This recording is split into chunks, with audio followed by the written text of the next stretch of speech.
बधाई इस बात की देना चाहता हूँ कि हमारे देश में इस समय एक कोशिश है कि डर का माहौल बनाया जाए। लोगों पे मुकदमे लगाए जा रहे हैं, लोगों को जेलों के अंदर बंद किया जा रहा है। यूपी से जो खबर आ रही है वो बहुत ही डरावनी है। उसके बावजूद हिंदुस्तान के युवा, हिंदुस्तान के नौजवान लोग आज सड़कों पर मौजूद हैं और जो हमारी सरकार के झूठ है उनको बेनकाब कर रहे हैं। आप सब लोगों को मेरी तरफ से बहुत बहुत बधाई। एक जोक है, मेरी दोस्त ने मुझसे बोला कि 19 दिसंबर को हम लोगों ने देश में जगह जगह कॉल दिया था कि आप लोग विरोध के लिए निकलिए।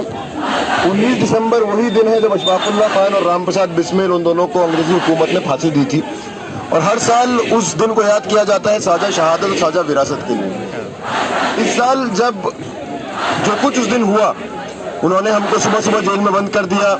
उनको लगा हमको जेल में बंद कर देंगे तो लोग घर में बैठ जाएंगे। उनको ये नहीं पता कि उन्होंने हमको जेल में बंद करके हमारी आवाज को और बुलंद कर दिया और देश के तमाम कोनों तक पहुंचा दिया। तो उस शाम में अपनी कब्र से निकल के अशफाक ने बिस्मिल को बोला कि यार, हर साल हमारे पास लोग आते थे और हमारी याद में शहीद मैदान में लोग आते थे और कुछ लोग आते, 10 से 15 लोग आते थे। इस साल क्या हुआ कि इतने हजारों लोग दिल्ली के अंदर और लाखों लोग देश भर में, उनको एकदम से इतने सालों बाद हम कैसे याद आ गए? अशफाक ने बिस्मिल से पूछा तो बिस्मिल ने बोला, दोस्त, मोदी है तो मुमकिन है।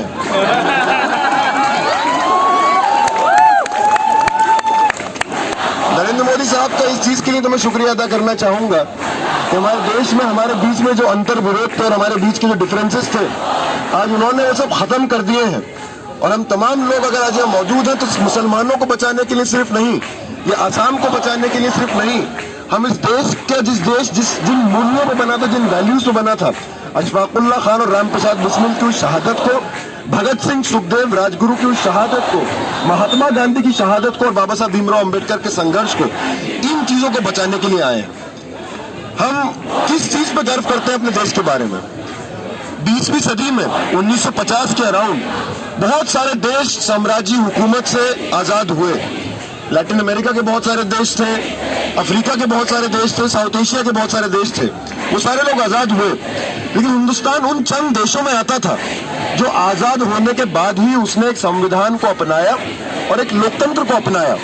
अगर आप बहुत सारे और देश देखेंगे, हमारे बराबर के अगर देश देखेंगे, या अफ्रीका के देश देखेंगे, लैटिन अमेरिका के देश देखेंगे, तो वहाँ लोकतंत्र नहीं आया आजादी के बाद, वहाँ डिक्टेटरशिप आई आजादी के बाद, वहाँ संविधान नहीं आया, वहाँ थियोक्रेसी आई आजादी के बाद, वहाँ हर नागरिक को समान नहीं माना गया। लेकिन बाबा साहब भीमराव अम्बेडकर, उन तमाम लोगों के जद्दोजहद के चलते हम लोगों को एक संविधान मिला जिसमें तमाम नागरिकों को समान अधिकार दिए। सबको, चाहे आपका कोई भी धर्म हो, कोई भी जाति हो, कोई भी भाषा बोलते हो, हम तमाम लोग कानून की नजर में बराबर है। वो वादा कितना पूरा हुआ वो दूसरी डिबेट है, लेकिन कानून की नजर में थ्योरेटिकली स्पीकिंग हम तमाम लोग बराबर हैं। आज सिटीजनशिप अमेंडमेंट एक्ट लाके आज उसको तोड़ने की कोशिश करी जा रही है, आज उस विरासत को तोड़ने की कोशिश करी जा रही है। और ऐसी बात नहीं है कि अमित शाह साहब ने जो पार्लियामेंट के अंदर उस दिन बोला, वो पहली बार वो सोच बाहर आई। ये सोच बार बार उस संविधान के, अगर आप कॉन्स्टिट्यूएंट असेंबली डिबेट्स पढ़ेंगे तो वहां भी कॉन्स्टिट्यूएंट असेंबली डिबेट्स में कुछ लोग थे जो सेम बात बोला करते थे। कॉन्स्टिट्यूएंट असेंबली से पहले अगर आप सावरकर पे पढ़ेंगे, गोलवालकर पे पढ़ेंगे, तो तमाम लोगों ने एक बात बोली कि धर्म के आधार पर नागरिकता होनी चाहिए। सभी लोग बराबर नहीं है, कुछ धर्म के लोग ज्यादा बराबर है, कुछ धर्म के लोग कम बराबर है। लेकिन हिंदुस्तान के तमाम वो लोग जिन्होंने हिंदुस्तान की बुनियाद रखी, चाहे वो गांधी हो, चाहे वो अम्बेडकर हो, चाहे वो मौलाना अबुल कलाम आजाद हो, चाहे वो तमाम शहीद हो जिन्होंने देश के लिए शहादत दी, उन तमाम लोगों ने इस बात को ठुकराया और हमारे देश को एक लोकतांत्रिक धर्मनिरपेक्ष देश बनाया। आज जो हमला है उस तमाम विरासत के ऊपर हमला है और आज हम तमाम लोगों को खड़े होना है। हम जब आज खड़े हो रहे हैं तो सरकार की तरफ से क्या रवैया है? साहब अभी रामलीला मैदान में है, जुमलों की बौछार करी है, झूठों की बौछार करी है। यहाँ आते हुए मैं न्यूज पढ़ रहा था, सेम मत बोलिए, झूठ बोलना उनकी फितरत है, झूठ बोलना उनकी खासियत है। हमें गर्व है कि हमारे पास एक ऐसा प्रधानमंत्री है जो इतना झूठ बोलता है।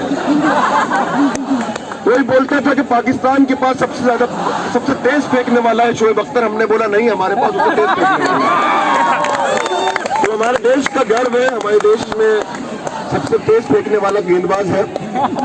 तो उन्होंने बोला कि एनआरसी की तो कोई बात ही नहीं हुई, लोग एनआरसी की बात क्यों कर रहे हैं? असम के अंदर एनआरसी हुआ तो सुप्रीम कोर्ट की वजह से हुआ, तो देश में एनआरसी की तो हमने कोई बात ही नहीं करी। ये इस देश के तमाम लोगों के विरोध प्रदर्शन और हमारे आंदोलन की ताकत है कि आज तो 1 साल से अमित शाह देश भर घूम घूम के जहर फैला रहे थे तो देश भर में एनआरसी होगा और मुसलमानों को हटा दिया तो बाकी सारे लोगों को नागरिकता दे दी जाएगी और मुसलमानों को बाहर फेंक दिया जाएगा घुसपैठी करार करके। आज अगर वो लोग इस बात को मानने को तैयार हो गए हैं, सिर्फ अगर शब्दों में ही हो, झूठ ही हो, लेकिन अगर आज वो झूठ बोलने में भी मजबूर हुए हैं तो हम तमाम लोगों की जीत में आप तमाम लोगों को बधाई देंगे।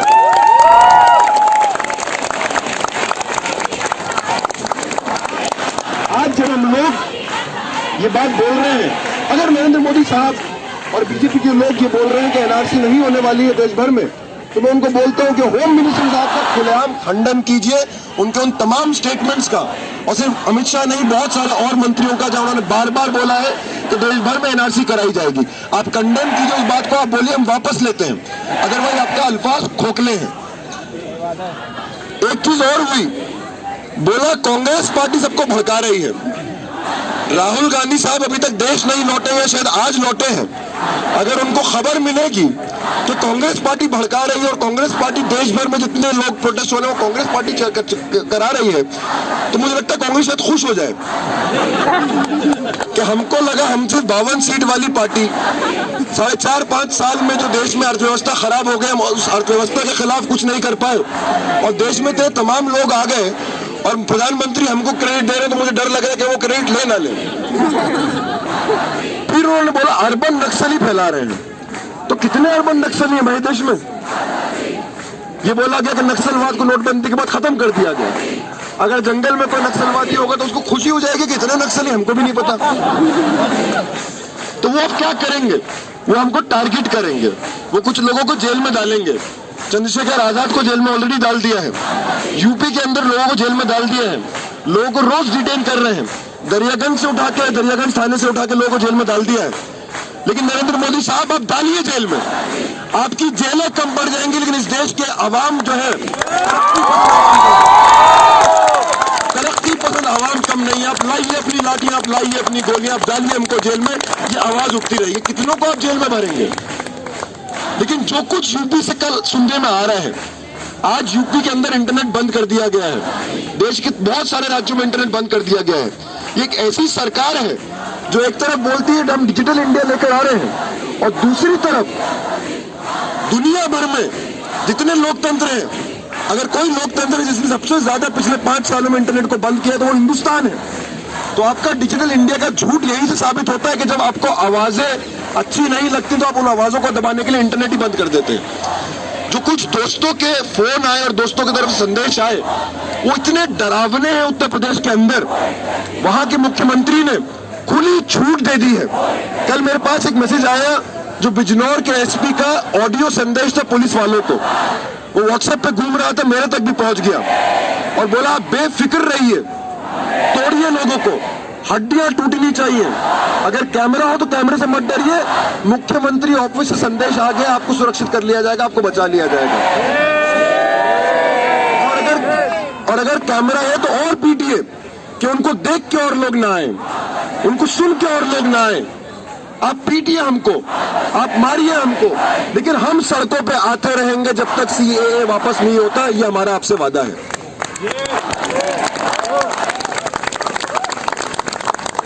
16 लोगों को उत्तर प्रदेश में मार दिया है, 2 लोगों को कर्नाटक में मार दिया है, और भी राज्यों से खबर आई असम में 5 लोगों को मार दिया है।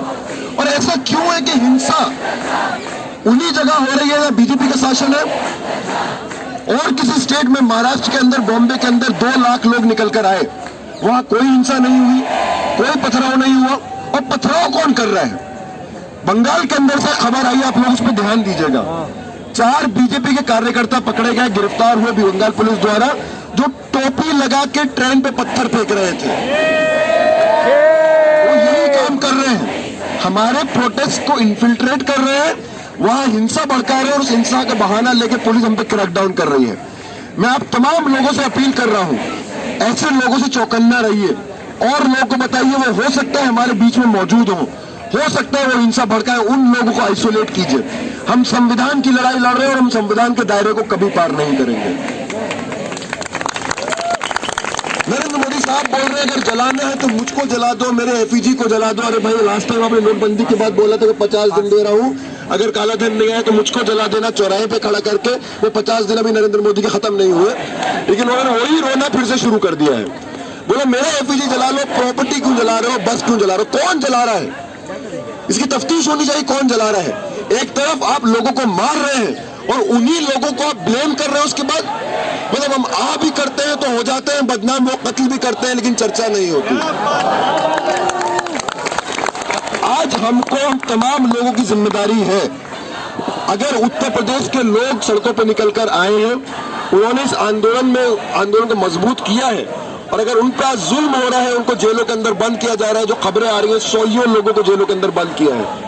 मेरे दोस्त लोगों को जेल के अंदर बंद किया। सदफ जाफर बोल के एक टीचर है वहां उत्तर प्रदेश के अंदर, उस दिन वो फेसबुक लाइव कर रही थी 19 दिसंबर को। ये बता रही थी कि लखनऊ का प्रोटेस्ट काफी घंटों से पीसफुली चल रहा था, अचानक से कुछ लोग उस प्रोटेस्ट में आ गए, पथराव करने लगे और उसके बाद पुलिस ने लाठीचार्ज शुरू कर दिया।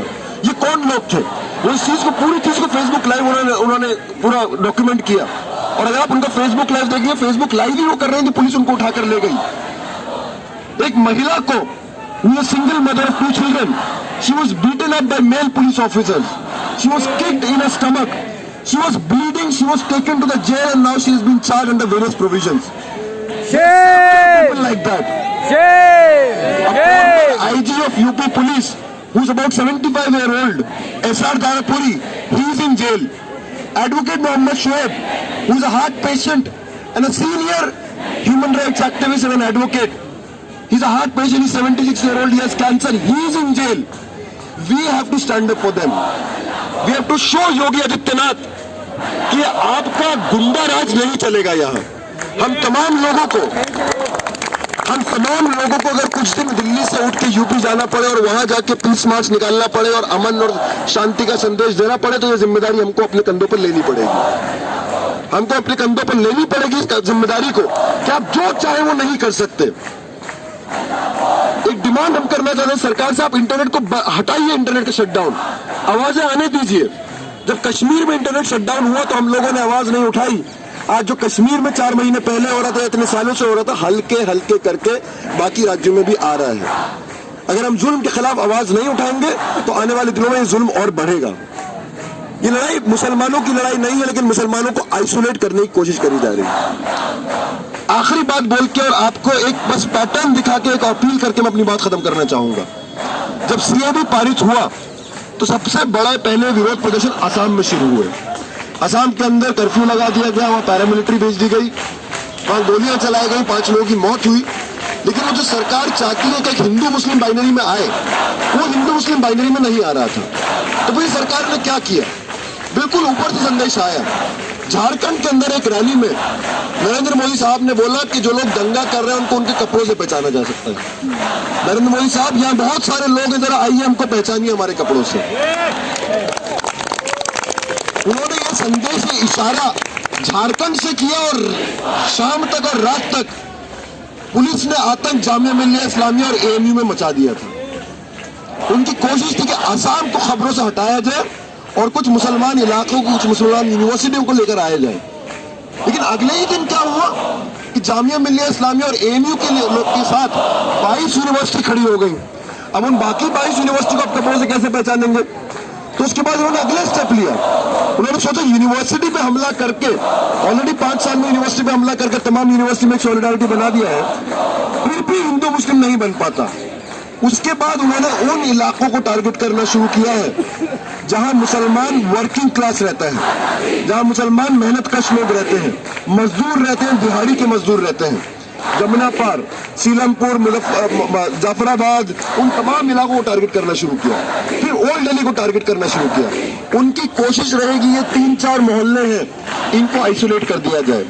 मैं आप तमाम लोगों से बोलना चाहता हूँ, खासतौर से अपने गैर मुस्लिम दोस्तों से बोलना चाहता हूँ। नॉर्मली मैं इस बाइनरी में बात नहीं करता, लेकिन मैं बोलना चाहता हूँ आज, ये आपकी जिम्मेदारी है कि आप हम लोगों को आइसोलेट होने देंगे। ये आपकी जिम्मेदारी है कि अगर वो हमारे इलाकों को कॉर्नर कर रहे हैं, आइसोलेट कर रहे हैं, तो आप लोग जाइए अपने इलाकों में प्रोटेस्ट ऑर्गेनाइज कीजिए, एक संदेश दीजिए कि इस कानून के खिलाफ, इस काले कानून के खिलाफ हम तमाम लोग एक साथ हैं। और ये ऐसा नहीं है कि सिर्फ मुसलमानों के खिलाफ है। क्या जरूरत है अपनी नागरिकता साबित करने के लिए? अगर हम नागरिक नहीं है तो 2019 के चुनाव में जब हमने वोट दिया था, जिससे आप आज प्रधानमंत्री बन के बैठे हैं, अगर हम नागरिक नहीं है तो प्रधानमंत्री पद से इस्तीफा दे दीजिए, आप इस सरकार को हटा दीजिए। आप आज हमसे पैसा लेके हमारे नागरिक, हमसे पैसा लेके हमसे साबित कराया जाएगा, लाइन में लगवा के साबित करो कि तुम नागरिक हो।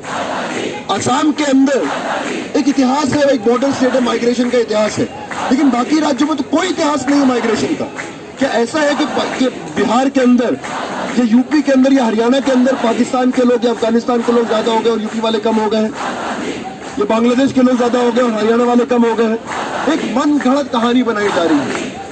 और सोचिए, जो इमिग्रेशन होता है कि बाकी राज्य, बाकी देशों से हिंदुस्तान में इमिग्रेशन होता है क्या? हिंदुस्तान की इकोनॉमी की जो हालात है कि लोग नौकरी के लिए हिंदुस्तान आते हैं क्या? हिंदुस्तान के लोगों के पास आज नौकरी नहीं है। अगर कोई इमिग्रेट करता है तो वो यूरोप इमिग्रेट करता है, वो अमेरिका इमिग्रेट करता है। और अगर आप डोनाल्ड ट्रंप, नरेंद्र मोदी साहब के दोस्त, और बोरिस जॉनसन, उनकी राजनीति देखें, और ऐसे दक्षिणपंथी जो पॉलिटिशियंस हैं उनकी राजनीति देखें यूरोप में और अमेरिका में, वो लोग ये राजनीति करते हैं कि anti immigrant, anti black sentiment जगाते हैं। यहाँ तो ऐसा है ही नहीं इमिग्रेशन, है कि उनसे सीख के वो यहाँ सुपर इम्पोज कर रहे हैं। इस चीज को समझना है और उन तमाम लोगों को बताना है। आप हो सकता है आप मुसलमान नहीं हैं, लेकिन प्रताड़ित आप भी होंगे, लाइन में आपको भी लगना पड़ेगा। और एनआरसी लिस्ट में अगर आपका नाम नहीं आया तो इस झांसे में मत रहिए कि सीएबी के अंदर आपको बचा लिया जाएगा। सीएबी के अंदर बचने के लिए आपको ये साबित करना पड़ेगा कि आप बांग्लादेश से आए थे या पाकिस्तान से आए थे या अफगानिस्तान से आए थे। अगर आप एनआरसी के सामने ये साबित कर रहे हैं कि आप हिंदुस्तानी हैं, तो सीएबी के सामने जब आप ये साबित करने जाएंगे तो आप पे फॉर्जरी का आरोप लग सकता है। और फिर भी नॉर्थ इंडिया के कुछ राज्यों के लोग, बंगाल के लोग फिर भी बोल सकते हैं कि मैं बांग्लादेश से आया था, मैं बंगाली बोलता हूँ, या मैं पाकिस्तान से आया था, मैं पाकिस्तान के पंजाब से आया था, हिंदुस्तान के पंजाब से नहीं हूँ। लेकिन एक तमिल हिंदू ये कैसे साबित करेगा कि मेरा अफगानिस्तान में धार्मिक प्रताड़ना हुई थी? या केरल से कोई क्रिश्चियन कैसे साबित करेगा कि मेरा बांग्लादेश में कुछ हुआ था? तो ये हम सब लोगों की आंखों में धूल झोंकी जा रही है, एक ऐसे वक्त में धूल झोंकी जा रही है जब देश की अर्थव्यवस्था ऐसी हालत में है जहाँ 45 साल में सबसे ज्यादा बेरोजगारी है, किसान आत्महत्या कर रहे हैं, रोज आपको खबरें मिलेंगी महिलाओं के ऊपर यौन हिंसा की। ये सब हिंदुस्तान के अंदर समस्याएं हैं, लेकिन ये समस्याएं सॉल्व करने कभी आया ही नहीं था। जो लोग 2014 के उन वादों के झांसे में आ गए थे, तो उनके लिए मुझे नुसरत फतेह अली खान साहब का वही गाना याद आता है कि सोचता हूँ वो कितने मासूम थे, आज तो देख लो कैसे क्या हो गया देखते देखते।